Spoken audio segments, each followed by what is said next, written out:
بیان کرتے رہیں تو سال ختم ہو کے اگلے سال شروع ہو جائیں گے، آپ کی ذات کے متعلق ہم بیان نہیں کر پائیں گے۔ لہٰذا ہم جس اسٹیج پہ ہیں ہمیں قطرہ قطرہ بھی ملتا رہے اور ہم اس کو سنبھالتے رہیں تو بات بن جاتی ہے۔ آج ہم نے حضرت ابوبکر صدیق کی ذات سے کیا اخذ کرنا ہے اور اپنا حصہ کیا لینا ہے، آپ کی توجہ اس پہ رہنی چاہیے۔ جب آپ لے کر ہجرت کے لیے حضرت ابوبکر صدیق کو نکلتے ہیں تو کہاں جاتے ہیں؟ غار ثور پہ۔ آپ میں ماشاءاللہ بہت سے لوگ ہوں گے جو عمرہ حج کرنے گئے ہوں گے، اور بہت سے لوگ ہوں گے جو ہمت کر کے غار ثور پہ بھی چڑھے ہوں گے، بہت سے لوگ نہیں بھی گئے ہوں گے، لیکن جو گئے ہیں، چلو غار ثور کو چھوڑ کے غار حرا کو لے لیتے ہیں۔ غار حرا غار ثور سے آدھے فاصلے پہ ہے، اور وہاں چڑھنے کے لیے بھی لوگوں کی حالت کیا ہوتی ہے؟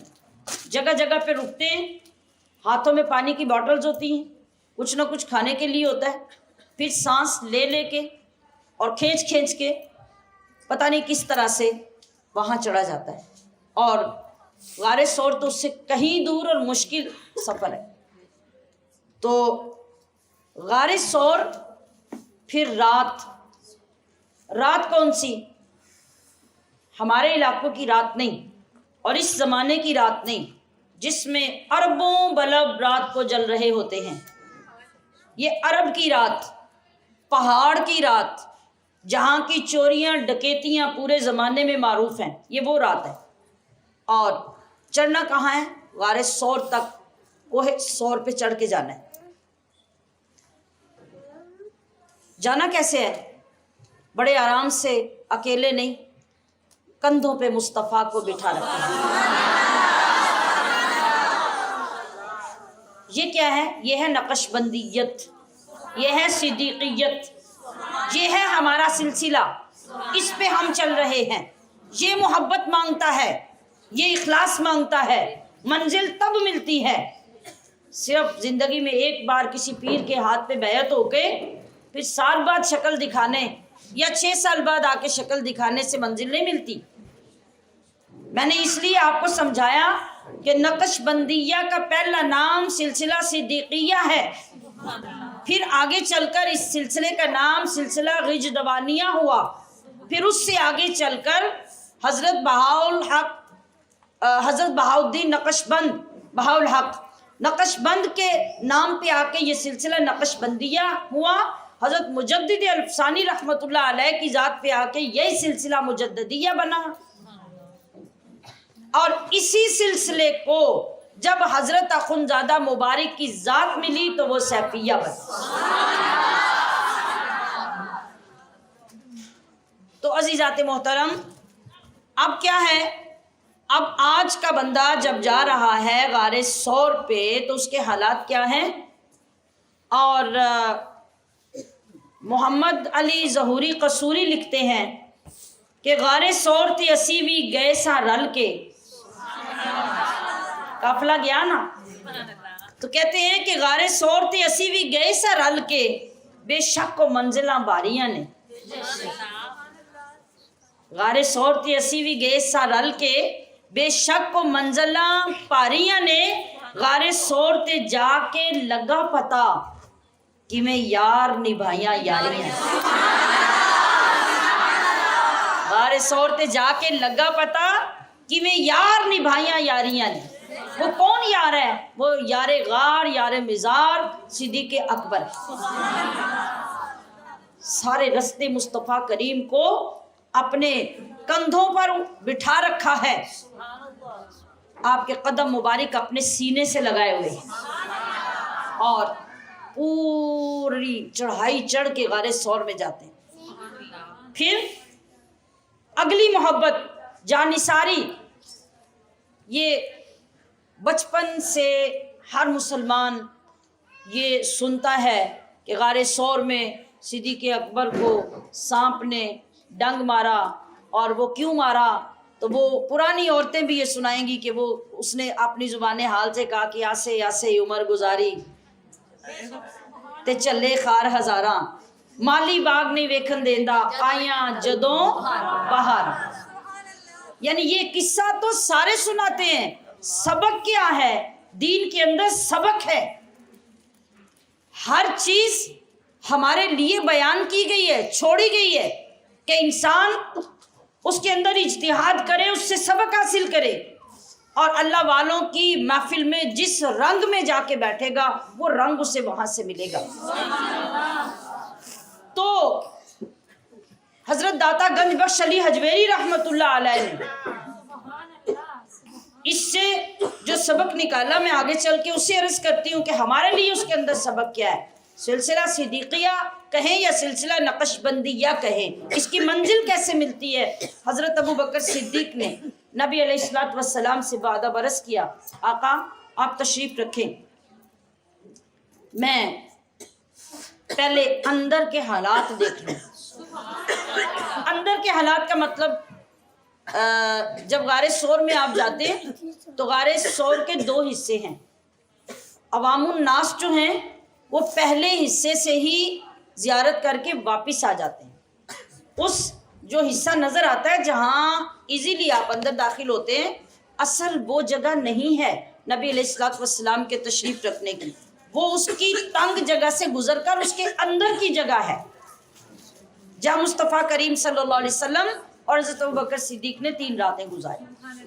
تو پہلی والی جگہ پر نبی علیہ الصلوۃ والسلام رکے، حضرت ابو بکر صدیق اندر گئے، چادر اپنی اتاری، چادر سے زمین ساری صاف کہ میرے محبوب آ رہے۔ جو جس کے پاس ہوگا وہی سجائے گا نا، اور یہی تو کرم ہے اسلام کا کہ وہ ہر ایک کو ایکسیپٹ کرتا ہے، وہ محلوں کوٹھیوں بنگلوں والوں کو نہیں بلکہ غریبوں کی کلیوں کو زیادہ پسند کرتا ہے، بشرطے کہ اخلاص ہو۔ تو حضرت ابو بکر صدیق نے اپنی چادر اتاری، چادر اتار کر، پرانا غار تھا، سینکڑوں سالوں کا، سوراخ ہوا، آپ نے چادر سے جب صاف کی اور سارے سوراخ سامنے آئے، اپنے کپڑے اتارنے شروع کیے، چادر، عمامہ، قمیص، ایک شرعی سطر کے لیے جو چادر رہ گئی جسم پر، باقی کپڑے اتارے اور ان کو سوراخوں کے اندر ٹھونس ٹھونس کر بند کیا، صفائی کی، سب سوراخ بند کیے۔ مکمل جب لگا کہ اب باحفاظت جگہ بن گئی ہے، آقا علیہ الصلوۃ والسلام کو اندر آنے کی دعوت پیش کی۔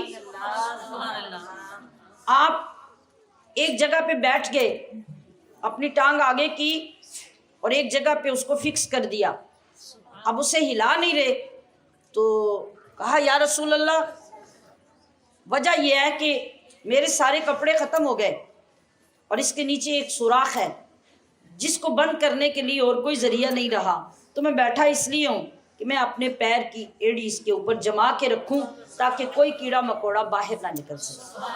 آپ تشریف لائیں، اور آپ تھک گئے ہیں، ادب دیکھیے، اٹھایا تو ابو بکر نے تھا، پہاڑ چڑھ کے وہ آئے، حضور تو کندھوں پر بیٹھے تھے، کہا یا رسول اللہ آپ تھک گئے ہیں، آپ استراحت فرما لیجئے۔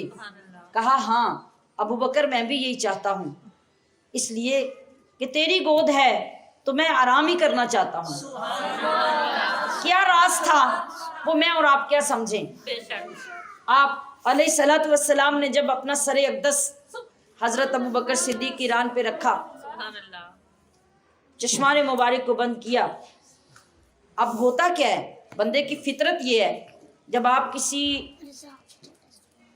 ڈر والی جگہ پہ، اندھیرے والی جگہ پہ بیٹھے ہوئے ہوں تو کوئی چیز آپ کے جسم کے ساتھ ٹکرائے تو نیچر کیا ہے، نہیں چیخ تو نکلے گی، مگر جسم کی نیچر کیا ہے، آپ اسے فوراً کھینچتے ہیں، ہٹ جاتے ہیں۔